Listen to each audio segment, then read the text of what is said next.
Little Fox. The Miser and His Gold. Once upon a time, there lived a man. The man was a miser. He loved gold, but he hated to spend it. One day, the miser decided to bury all his gold. He dug a hole in his garden. Then he carefully put his gold into the hole. "You are all mine," the miser said to his gold. "No one knows where you are except me." The miser laughed and did a funny dance. Every day, the miser went into his garden. He dug up his hole. The miser wanted to see his gold. He wanted to touch it. Each time the miser said the same thing. "No one knows where you are except me." Then he laughed and did a funny dance. One day, a man was passing by the miser's garden. He heard the miser laughing loudly. "Why is that miser so happy?" the man asked himself. The man looked over the fence. He saw the miser hide his gold. "I know where your gold is too," the man said. He rubbed his hands together greedily. Later that night, the man returned. He was wearing a mask. He came to take the miser's gold. Yes, that man was a robber. The next day, the miser went to look at his gold again. He dug and dug, but found nothing. "What? No, this cannot be!" shouted the miser. The hole was empty. His gold was gone. Some people heard the miser shouting. "What happened?" asked one old woman. "My gold! Someone took my gold!" cried the miser. "Where was your gold?" asked the woman. The miser explained how he buried his gold in the garden. He also told them he used to come and look at his gold every day. The village people shook their heads quietly. They knew the man was a miser. "Did you ever take any of it out?" asked a man wearing a hat. "No, I only came to look at it," answered the miser. "Then you can come and look at this empty hole every day," the man said. "If you don't spend your riches, it is the same as having no riches at all." The Boy Who Cried Wolf. Once upon a time, there was a young boy. He lived in a quiet village. All the village people had sheep. The boy's job was to watch the sheep. He had to protect them from wolves. Looking after the sheep was easy, but it was not fun. "I am so bored," said the boy. "I want to have some adventure and excitement." Suddenly, the boy had an idea. The boy took a deep breath, opened his mouth wide, and shouted, "Wolf! Wolf! Help! There's a wolf!" The whole village heard the boy's cry. They stopped what they were doing. Everyone was scared. The village people ran to the boy. "Where is it? Where is the wolf?" said the old man. "Are the sheep okay?" asked the woman. But there was no wolf. The boy was playing a trick. The village people were angry at the boy. The next day, the boy was watching the sheep again. "It was so funny yesterday," he said. "I will have some more fun." The boy took a deep breath and shouted very loudly, "Wolf! There's a big scary wolf! Wolf!" The boy's cry was loud and clear. Everyone stopped what they were doing. Everyone was scared. They ran to the boy. Where is the wolf? Said the old man. But of course, there was no wolf. The boy was playing a trick again.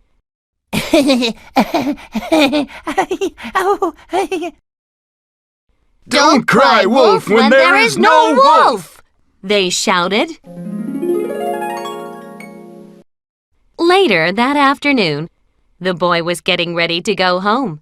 Suddenly, he heard a strange sound. It was a real wolf. The boy took a deep breath and shouted as loud as he could. Wolf! There's a big wolf! Help! Wolf! Everyone heard the boy crying, "Wolf," but they thought he was playing another trick. So nobody paid any attention to him. The wolf chased and ate the sheep. The next morning, the village people came to look for the boy. "Where are the sheep? What is going on?" asked the woman. There was a wolf! I called wolf, but nobody came! Cried the boy. When you called wolf the first 2 times, was there really a wolf? Asked the old man. No. Said the embarrassed boy. Then why would we believe you when you really saw a wolf? The old man explained. Nobody believes a liar, even when he is telling the truth. The Donkey and the Lapdog. Once upon a time, there was a big farm. On this farm lived a donkey, a lapdog, and their master. The farmer was very fond of his lapdog. The dog knew many tricks. He made the farmer laugh.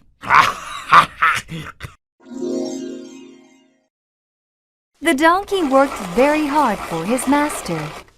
He wanted to please the farmer, but the farmer did not notice.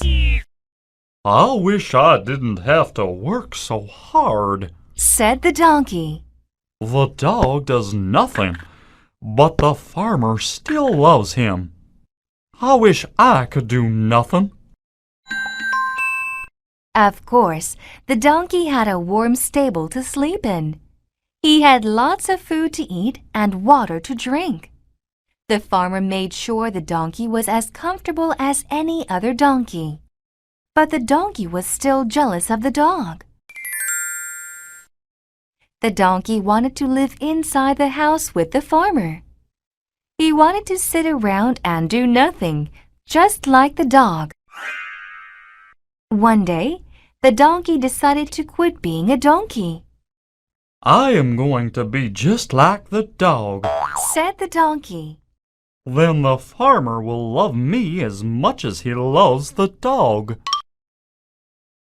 The donkey ran into his master's house. He tried to remember what the dog did. The donkey tried to chase his tail like the dog. Then he jumped up and down like the dog. Where is the farmer? Wondered the donkey. No, no, no! Shouted the farmer. The donkey jumped up and landed on the farmer's lap.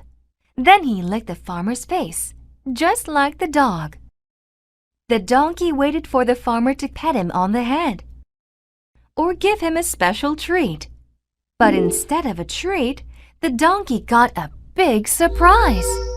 What a crazy donkey! Shouted the farmer as he smacked the donkey on its head. From that day on, the farmer made the donkey work harder and harder. I'm so miserable. Cried the donkey.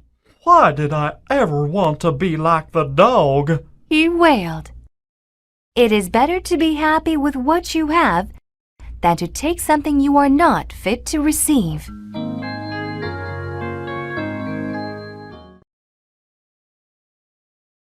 The olive tree and the fig tree. Once upon a time, there lived a beautiful olive tree. She was the most beautiful tree in the forest. Olive knew that everyone admired her. The colorful birds sat on Olive's branches. They sang beautiful songs of spring. Olive spread her branches and looked at her beautiful leaves. A fig tree grew nearby. "Oh, Fig, just look at how beautiful I am," called out Olive. "Aren't my leaves so thick and beautiful?" Oh, yes, they are, answered the fig tree politely. Soon it was autumn. Fig's leaves started to change colors. Olive's leaves stayed green and thick. "Oh, poor Fig," Olive whispered loudly to the bird. "His leaves are changing colors." "Why are Fig's leaves changing colors?" whispered the bird. "His leaves are getting weak," Olive said quietly. "As it gets colder, Fig's leaves will start to fall off. Soon Fig will have no leaves at all.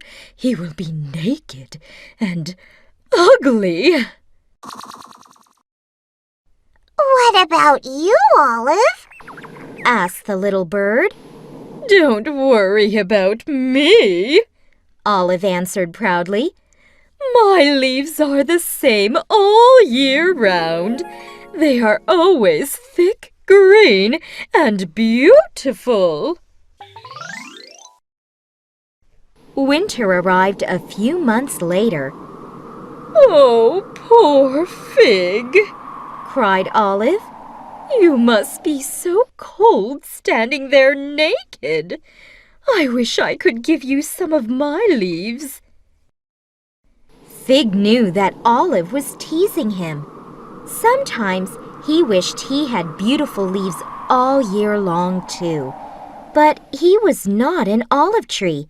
He was a fig tree. He stood proudly and ignored Olive. One day it began to snow. The snowflakes fell and landed on Olive's leaves. They also fell on the ground next to Fig. The snow fell harder and harder. "Oh, my branches are so heavy," complained Olive. "I can't hold up all of this snow." Olive's beautiful leaves were covered in snow. Suddenly, there was a cracking sound. "Oh, no!" cried Olive.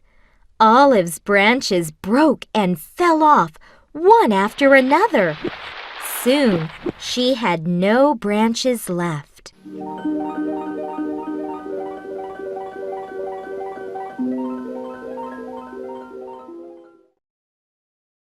In the spring, the bird returned. "What happened to Olive?" the bird asked Fig. She learned a lesson, answered Fig. Sometimes it's not good to be the same all the time. We are all different for a reason. The Secret Meeting of the Mice. Some things never change. For example, mice have always been afraid of cats. When cats are hunting, some mice are lucky, others are not. The mice in Cheesetown never knew when a cat might appear. They couldn't tell how many cats were near. There was no safe place for a mouse. Cats were everywhere. Finally, the mice realized that they had to do something. They decided to hold a meeting. Quiet, please, said Mr. Whiskers, the mayor of the mice. As you know, we have a big problem with cats. What can we do? He asked. A mouse named Luke waved his hand. Yes, Luke, do you have any ideas? Asked Mr. Whiskers. We can make cat traps, Luke said excitedly.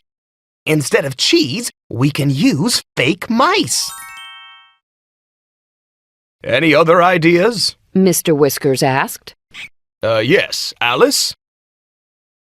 We can poison them, suggested Alice. When the cats are sleeping, we can put poison in their milk. Mr. Whiskers shook his head. Any more ideas? All of the mice began to speak at once. Every mouse had a different idea. Then a wise old mouse stood up.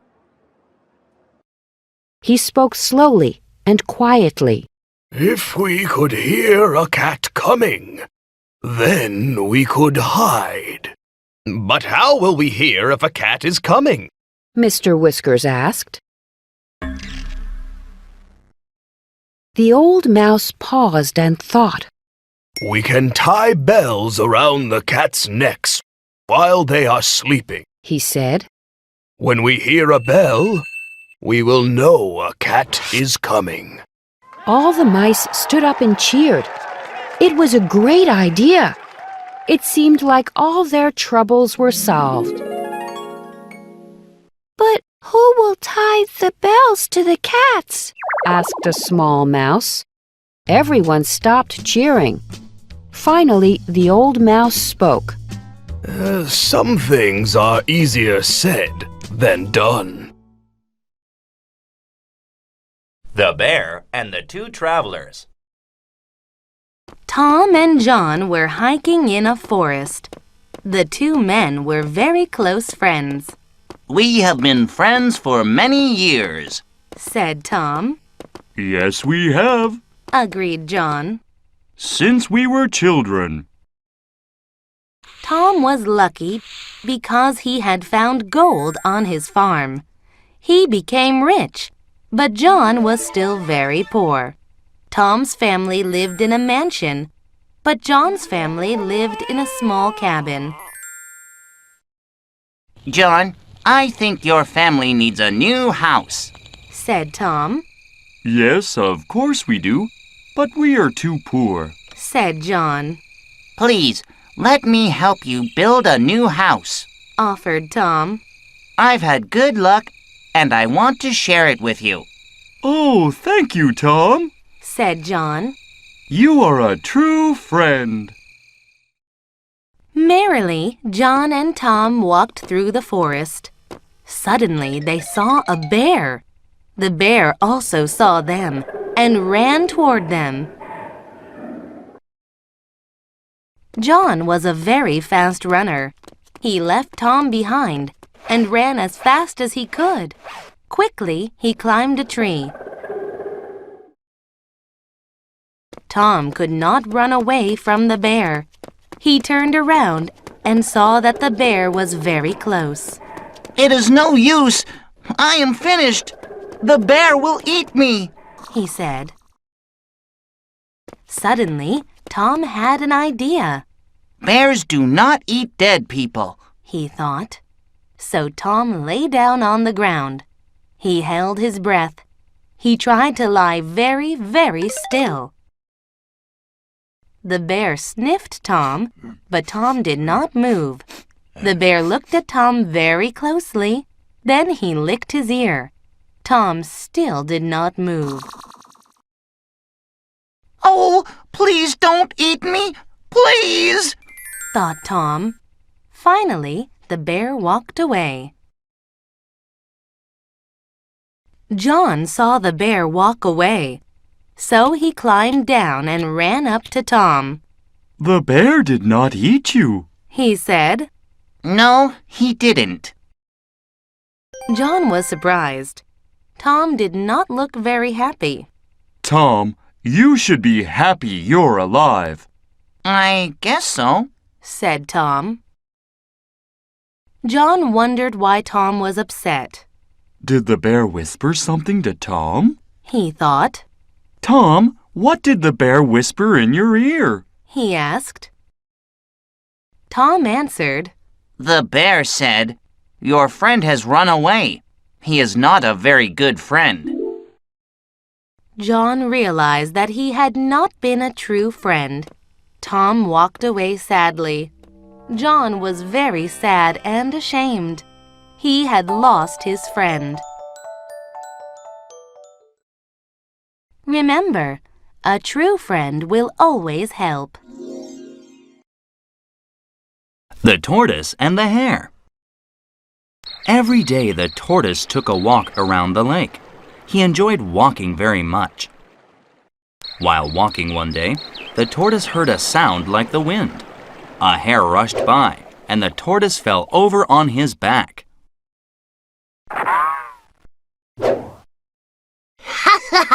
What are you doing here? Teased the Hare. You should be careful of others on the road, scolded the Tortoise. Slowpokes shouldn't be on the road, said the Hare. A fox walked by. He helped the Tortoise turn over. What are you two talking about? asked the fox. I think that slow walkers shouldn't use the road. Don't you agree, Fox? asked the Hare. The road is for everyone, said the fox. I'll tell you what, challenged the Hare. Let's have a race. The winner decides who can stay on the road and who can't. You're on, agreed the Tortoise. Let's race. They decided to race to the other side of the forest. The fox agreed to be the judge. The next day, all of the animals gathered in a crowd to watch. It's not too late to stop the race, whispered the Hare to the Tortoise. It's obvious who is going to win. On your mark, get set, go! yelled the fox. The Hare ran ahead of the Tortoise. Then he ran back. Are you still here? He teased. This is going to take forever, ho! He sighed. After running for a little while, the Hare looked back but could not see the Tortoise. So he stopped and looked around. He noticed some carrots beside the road. Oh, my favorite, said the Hare. The Tortoise kept his eyes on the path ahead. Come on, Tortoise, you can do it, encouraged the other animals.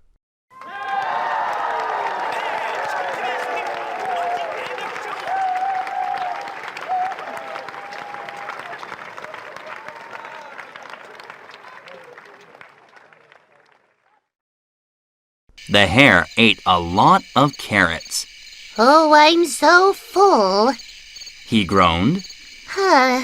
I'm just going to take a little nap.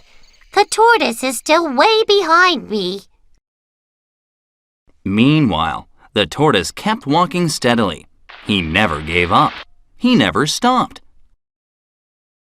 Sometime later, the Hare awoke from his nap.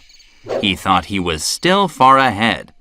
He began to skip, trot, jump, and dance. When he got close to the finish line, he couldn't believe his eyes. The Tortoise was far ahead. That's impossible, cried the Hare. He ran as fast as he could, but he couldn't catch up.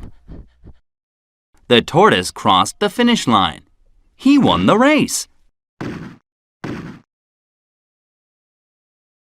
The Tortoise looked at the Hare. Slow but steady wins the race, he said.